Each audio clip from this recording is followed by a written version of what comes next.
वक्त की रफ्तार। हेलो, गुड मॉर्निंग सर, मैं मंथन बोल रहा हूँ। हाँ बोलो मंथन। सर, भारद्वाज जी के केस का फैसला हो चुका है और उन्हें बाइज्जत बरी कर दिया गया है sir. Oh good, very good. Sir, मैंने इस पर एक रिपोर्ट तैयार की है जो मैं अभी ऑफिस फैक्स कर देता हूँ। ओके।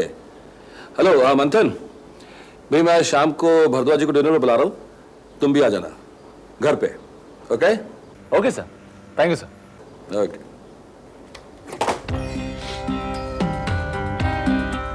Welcome sir. सर, ये मेरी तरफ से सच्चाई की जीत के लिए। थैंक यू सर, ये मेरी तरफ से for the victory. Thank you Abha. Sir, प्रजासत्ताक परिवार की ओर से आपको बहुत बहुत मुबारक। Thank you Mansi, God bless you. अरे विजयराज जी। दामू काका, लाई सर, मुझे दीजिए। अब पकड़िए, ये लीजिए। थैंक ये यू। पकड़िए ना। आइए। आइए आइए भारद्वाज जी, आइए आइए, तशरीफ रखिए। शुक्रिया।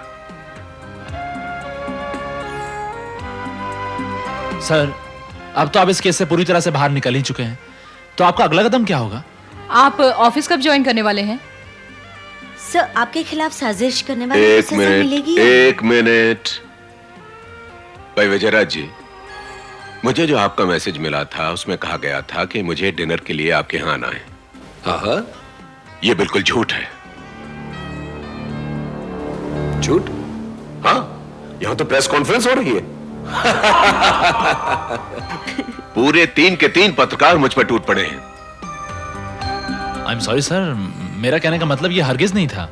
क्या करें सर, ये हमारा प्रोफेशन है। हम लोग नॉर्मली भी कुछ कहें तो लोगों को लगता है हम लोग कुछ खोज रहे हैं। भाई 4 प्रेस वालों के साथ बैठे हैं, जो भी लफ्ज इस्तेमाल करेंगे जरा सोच समझ के कीजिएगा। अरे नहीं भाई, देखो भाई, तुम लोग अपनी तलवारें म्यान में रखो। एक बात बताऊं मंथन तुम्हें, मैंने जब से ये नौकरी ज्वाइन की है ना, तब से दूसरी बार मैं किसी के घर डिनर पर आया हूं। दूसरी बार? पहली बार कहाँ गए थे? भाई पहली बार मैं अपनी बीवी के मायके गया था। सर, अगर मैं किसी से ये कहूं कि आप हंसते भी हैं तो कोई विश्वास नहीं करेगा। क्यों? क्योंकि आपकी तो वही इमेज हमारे दिमाग में है, एंग्री यंग मैन। अरे भाई, अब मैं कहां यंग मैन रहा। सर, यंग होना ना होना एज पर डिपेंड नहीं करता, ये तो मानसिकता है। नहीं बेटी, बहुत फर्क पड़ता है। अब देखो ना, इस उम्र में आकर मुझे अधिकार मिले हैं।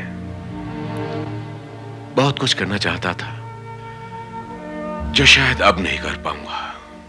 फिर भी इस युवा शक्ति से बहुत आशाएं हैं। अरे डीएम जैसे लोग क्या हैं इस युवा शक्ति के सामने? कुछ भी नहीं। आप बिल्कुल ठीक कह रहे हैं सर, इसलिए हमने भी एक कसम खा ली है कि इस समाज से भ्रष्टाचार को निकाल कर ही रहेंगे। बस आप जैसे पिता और गुरु समान लोगों का साया हमारे सर पर बना रहे तो हमें हमारी मंजिल जरूर मिलेगी सर। जीते रहो बेटे। Thank you sir. Vijayraj ji, और क्या चाहिए आपको? आपके पास युवा शक्ति है, लेखन शक्ति है, आपका एक पूरा नेटवर्क है। बस अब तो अगर कुछ होगा तो प्रगति होगी, विकास होगा।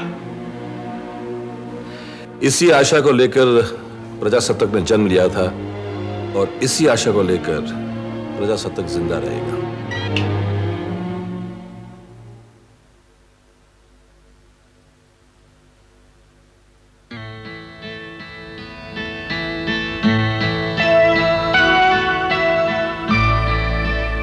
दूध, गरम गरम दूध। खूब पढ़ाई हो रही है। अमित, वादा करो मुझसे कि इस बार भी तुम बहुत अच्छे नंबरों से पास होगे। प्रॉमिस? और अपने मेडल्स की सीरीज में एक और मेडल बढ़ाओगे।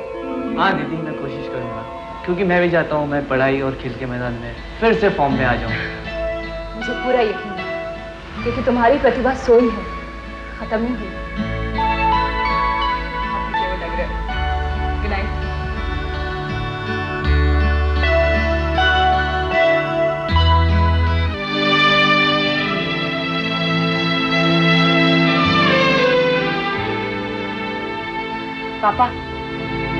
आज आपकी बहुत कमी महसूस हो रही है। आज समझ में आया माँ बाप का साया सर पे होना कितना जरूरी है।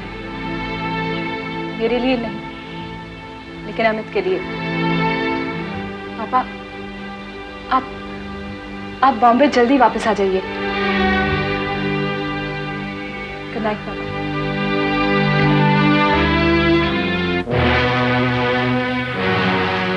हमारे शहर नागपुर में पिछले साल 886 मर्डर, 642 चोरियां और 311 रेप्स हुए हैं। और इस साल ये संख्या दुगनी हो गई। इसका मतलब शहर नागपुर में क्राइम रेट काफी बढ़ गया है। और ये मीठापुर वाले रॉबरी केस में अभी तक कोई प्रोग्रेस नहीं हुई। ये केस कौन हैंडल कर रहा है? मैं कर रहा हूं सर। मुझे 15 दिन के अंदर पूरी रिपोर्ट चाहिए। जी सर। Sit down. और ये संगीता सुसाइड केस किसके हाथ में है? मेरे हाथ में है सर। सेठ गिरधारी लाल की बहू संगीता की सुसाइड के बारे में लोगों का कहना है कि आत्महत्या नहीं, हत्या है। संगीता के पिता फ्रीडम फाइटर मोतीलाल जी का भी यही कहना है कि ये मर्डर केस है। इस बारे में आपका क्या कहना है? लेकिन सर, इस केस का ना ही कोई चश्मदीद गवाह है सर, और सबूतों की कमी है सर। सबूतों की कमी नहीं मिस्टर रामकिशन, आपकी एफिशिएंसी की कमी है। ये कोई जरूरी नहीं है कि हर केस में चश्मदीद गवाह हों। ये ऑफिसर की ईमानदारी और उसकी एफिशिएंसी पर होता है कि हर केस की गहराई तक कैसे पहुंचा जाए। आज के बाद ये केस मैं देखूंगा। You sit down.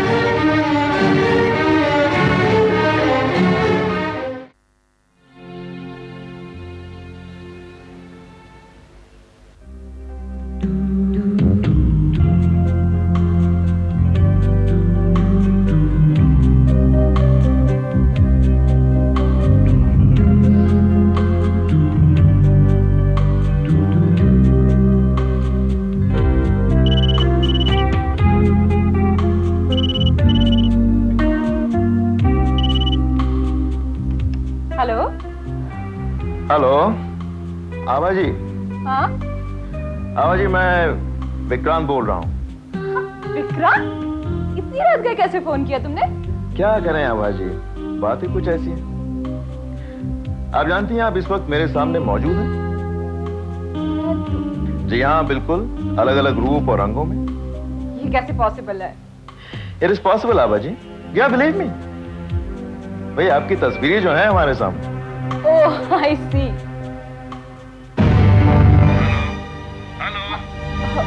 विक्रांत, एक मिनट रुकिए। एक minute. Amit?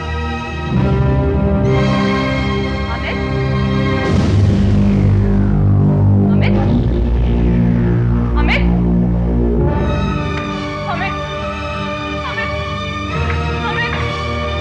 Amit?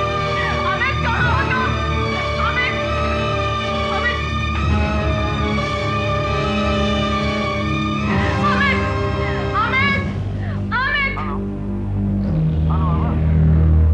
Hello hello Vikrant, वो मेरा भाई है ना अमित, वो मिल नहीं रहा कहीं। आभा वहीं घर ही पे होगा, ठीक है? प्लीज तुम यहाँ जल्दी आ जाओ, प्लीज प्लीज। अच्छा ठीक है, मैं आता हूँ।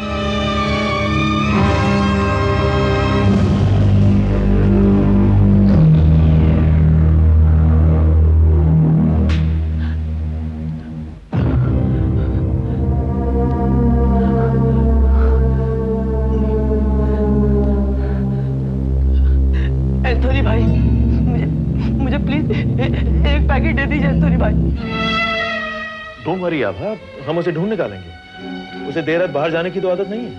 मतलब किसी दोस्त से मिलने गया हो या क्लब जाने की आदत। विक्रांत, मुझे बताते हुए भी शर्म आती है कि तुम्हें शायद बताना ही होगा।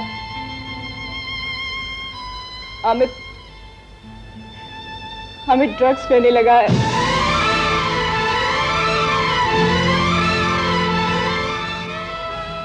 पता नहीं किस बुरी संगत में लग के उसे ये आदत हो गई है। ऐसी? कहीं ऐसा तो नहीं कि उसे तलब महसूस हुई हो और वो किसी ड्रग डीलर के पास गया हो? हो सकता है, लेकिन इतने बड़े शहर में हम उसे ढूंढेंगे कहाँ? मुश्किल है। मुश्किल तो है, नामुमकिन नहीं है। नंदू एक आदमी है जिससे मैं पता चल सकता है। अच्छा, मैं चेंज करके आती हूँ। हम चलते हैं, ओके?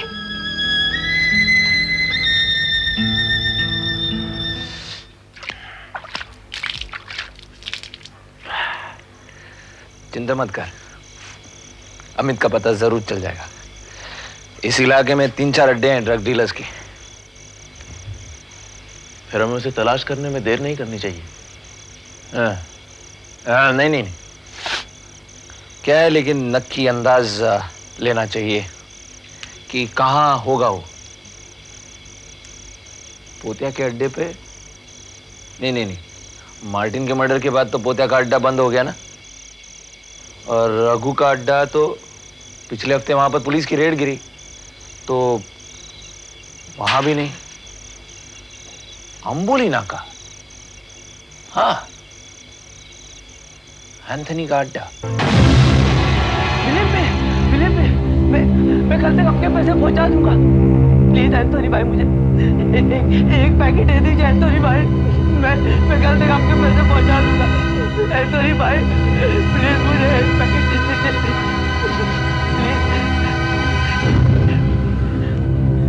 प्लीज मैं कल तक आपके पैसे लौटा दूंगा।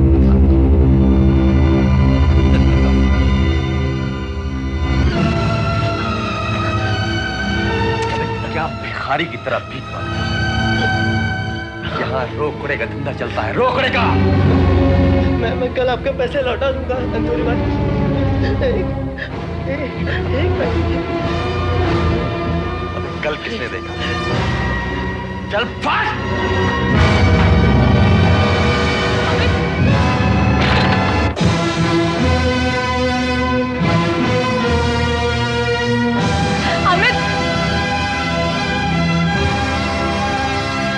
भाई लोग, तुम लोग माल लेने आए हो या मार खाने आए हो?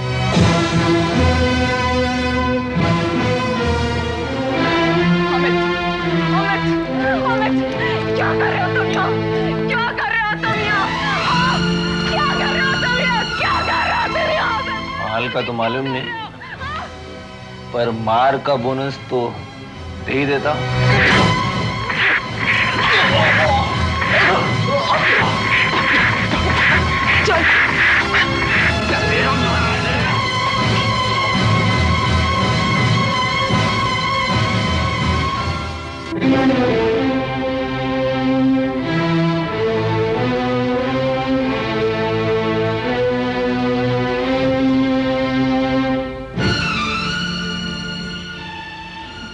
ड्रग्स से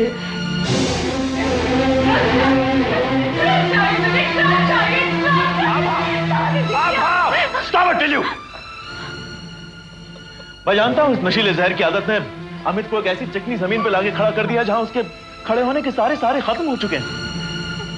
लेकिन अमित की जिंदगी को बदलने के लिए उस चिकनी जमीन की सतह को बदलना होगा। देखो बबुआ, अपने काम में अब थोड़ा चिकनापन पैदा करो ताकि लोगों की नजरें हमसे फिसलकर कहीं और अटक जाएं। और रोज सुबह उठकर शुद्ध घी चाटा करो ताकि तुम्हारे जिस्म के साथ साथ तुम्हारे भेजे में भी चुस्ती आए। हम कुछ समझे नहीं दिव्या भैया। समझाते हैं, सुनो भाई, कमिश्नर के लड़के को जो तुम फंसा रहे हो ना, वो तरीका सही नहीं है। सो कैसे? वो ऐसे बबुआ कि तुमने उसे जिस खाई में ढकेला है वो ज्यादा गहरी नहीं है। भाई अब हम लोग बहुत अनुभवी हो गए हैं, पानी में हाथ डालने से पहले उसकी गहराई नाप लेनी चाहिए। आप ठीक करें दिव्या भैया। हाँ दिव्या भैया, आपको एक बात बतानी थी। वो एंथनी कह रहा था कि वहां पर उन दोनों के अलावा उनके साथ एक दाढ़ी वाला भी था जिसको उसने पहली बार देखा है। नंदू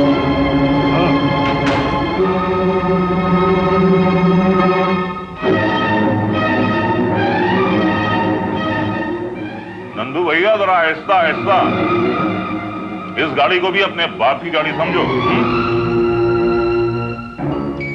देखो कुंदन, जहां तक उस दाढ़ी वाले का सवाल है, तो ये तो आने वाला वक्त ही बताएगा कि किसकी दाढ़ी मुंडती है और किसकी दाढ़ी रहती है। जोबन पुत्रा और उसके पुत्र के बारे में अब मुझी को अपने दिमाग को तकलीफ देनी होगी।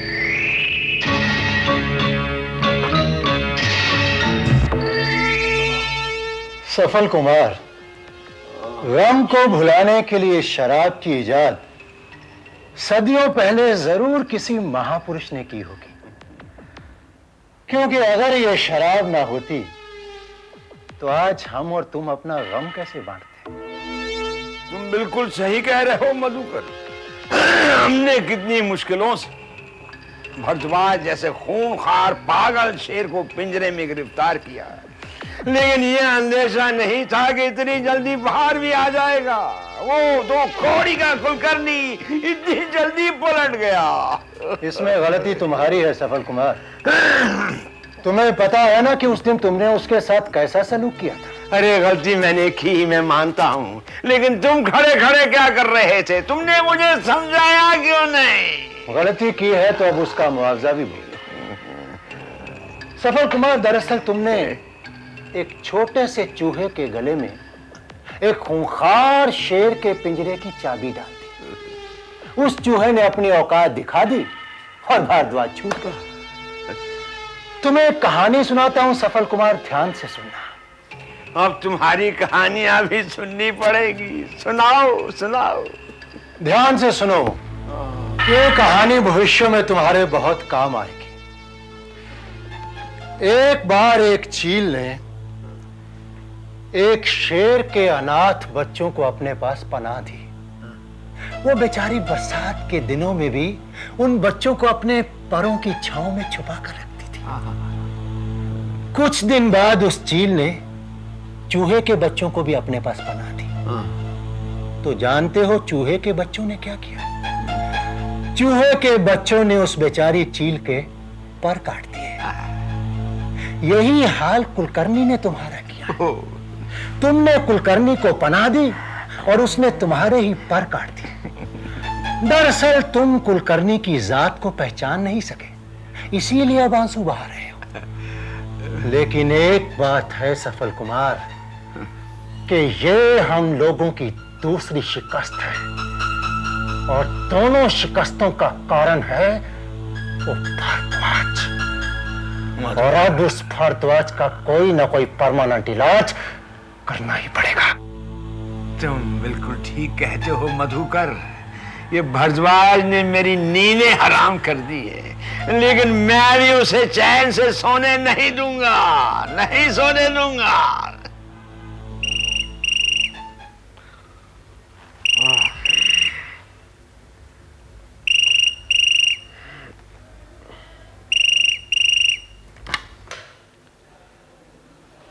हेलो, क्या भारद्वाज जी फराटे मार के चैन की नींद सो रहे हो? क्या नहीं, क्या नहीं, नौकरी जो वापस मिल गई, बधाई हो। अब तो लगता है आप मुझे पहचान ही गए होंगे। अरे भाई, इतनी रात गए किसी शरीफ आदमी के यहाँ कोई बदतमीज ही फोन कर सकता है, और अगर आप वही हैं तो मैं आपको पहचान गया हूं। चलिए, आपके खातिर हमें बदतमीज बनना भी मंजूर है, लेकिन एक बात याद रखिएगा, सांप और नेवले की दुश्मनी सदियों पुरानी है। या तो अपनी जात छोड़कर हमारी बिरादरी में शामिल हो जाइए, या तो फिर अपनी बर्बादी के लिए तैयार हो जाइए, इंतजार कीजिए। हम आपको चैन की नींद नहीं सोने देंगे मिस्टर भारद्वाज, ये हमारा वादा है। देखो सफल कुमार, अब तुमने मुझे जगा ही लिया है तो सुनो।